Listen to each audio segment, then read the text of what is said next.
হবে না, আমি আল্লাহ এটা শিখিয়েছি।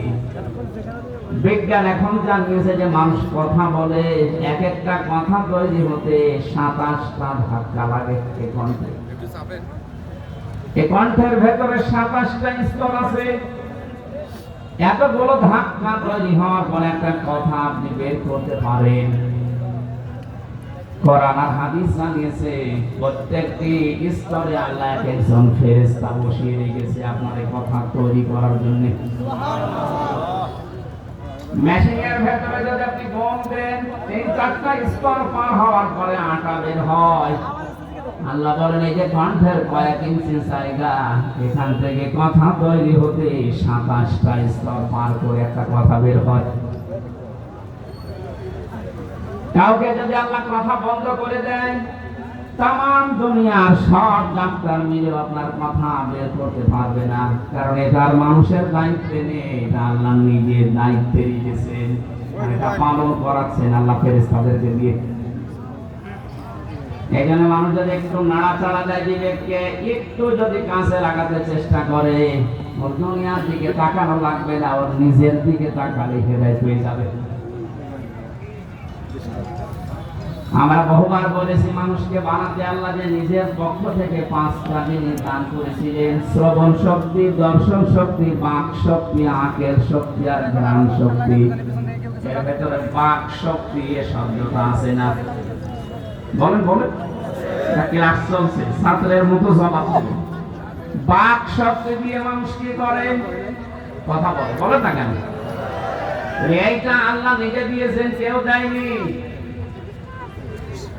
তাফসীরের ভেতরে পড়েছি হাক্কানিতে, এখানে অনেক আলেম আছে, তাদেরকে বলছি আপনি একটু চিন্তা করে দেখেন, এই যে 27টা স্তর, প্রতি জায়গায় একজন করে ফেরেশতা বসে আছে, এর কথা ওর কাছে, ওর কথা ওর কাছে, এভাবে দিতে দিতে 27 নাম্বারের জায়গা দিয়ে একটা কথা তৈরি হয়। একটা ফেরেশতা যদি ওখানে বসা অবস্থায় দায়িত্ব সঠিকভাবে পালন না করে, কোরআন আর হাদিসের বর্ণনা আপনি কথা শুদ্ধভাবে বলতে পারবেন না, গাগু শব্দ হবে। আর বিজ্ঞানের থিওরি হচ্ছে আপনার কথাগুলো মুখ দিয়ে আসবেই না। পাগল যেমন করে আপনি ওরকম করবেন। যে কথা এটা তৈরি হওয়ার জন্য যিনি দায়িত্ব পালন করাচ্ছেন ফেরেশতাদেরকে, বলেন বলেন আল্লাহ বলেন এই যে কথা থেকে শুরু করে তার শরীরে যত অর্গান দিয়েছি, যত সম্পদ দিয়েছি, এক একটা মানুষের শরীরে যত সম্পদ আছে, যত যদি কিছুই না পায়, একটা একটা করে যদি বিক্রি করতে থাকে, কত টাকার মালিক নিজে জানেন।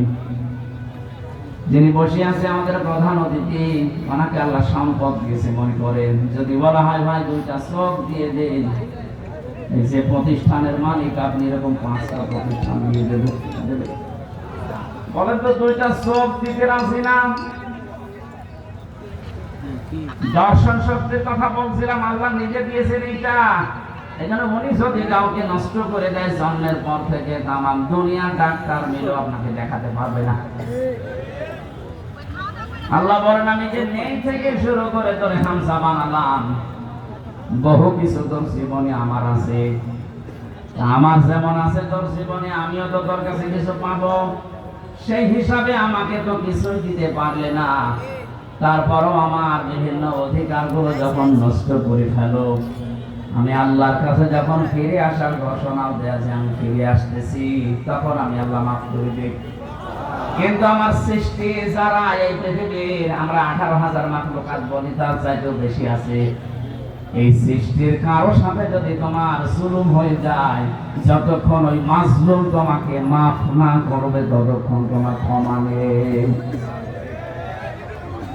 এই বিষয়টা আজকে আমি ক্লিয়ার করব, যতটুকু সময় লাগে। এই বাংলাদেশে যেহেতু এটা এখন বেশি চলছে, এই 15.5 বছর আপনারা যারা জুলুম ও অত্যাচার, নির্যাতন, গুম খুন, মানুষের অধিকার নষ্ট করা, আয়না ঘরের সাথে যারা জড়িত ছিলেন, এটা প্রমাণ হয়ে গেছে না? এখন যদি আপনি বলেন আস্তাগফিরুল্লাহ, আপনার মাফ হবে না? আরে ভাই, আপনি তো আল্লাহর কাছে অপরাধ করেননি, আপনি অপরাধ করেছেন হামসার কাছে। এটা আমি 3টা বছর ছেলে ছিলাম, আপনি কি আল্লাহর কাছে অপরাধ করলেন না আমার কাছে? কয়েকদিন আগে আমার মামলা সব খারিজ হয়ে গেছে। আদালত কর্তৃক প্রমাণিত যে আমার কোনো দোষ নেই, আমি নির্দোষ। তাহলে নির্দোষ মানুষকে বিনা কারণে আপনি 3টা বছর ওই ফাঁসির কন্ডেম সেলের ভেতরে রেখে দিলেন, এটা জুলুম। আরেকটু আছে, এই জুলুমের সাথে আমার মামলার আয়ু থেকে শুরু করে যারা প্রাপ্ত বটন জড়িত প্রত্যেকেই জালেম। জুলুম যারা করে তারা কি?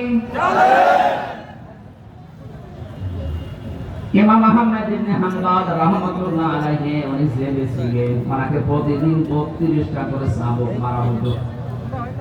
এক কারারক্ষী এসে একদিন বলছে, হুজুর জালেম কাকে বলে? জালেমদের যে বর্ণনা আপনি মাঝে মাঝে এই যে কারাগারে বসে বসে বলেন দেখেন,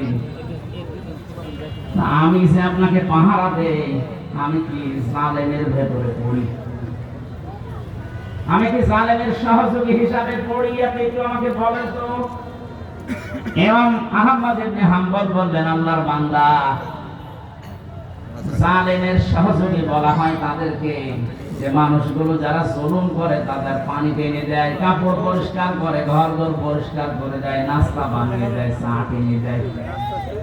এই জালেমদের যারা এগুলো খেদমতে আছে তারা হচ্ছে জালেমদের সহকারী।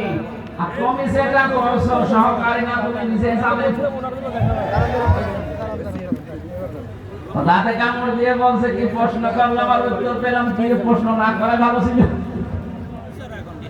আমি জানতে চেয়েছিলাম যে আমি কি জালেমের সহযোগী কিনা, এখন তো নিজেই আমি জালেম হয়ে গেলাম। এই জুলুম থেকে মুক্ত হওয়ার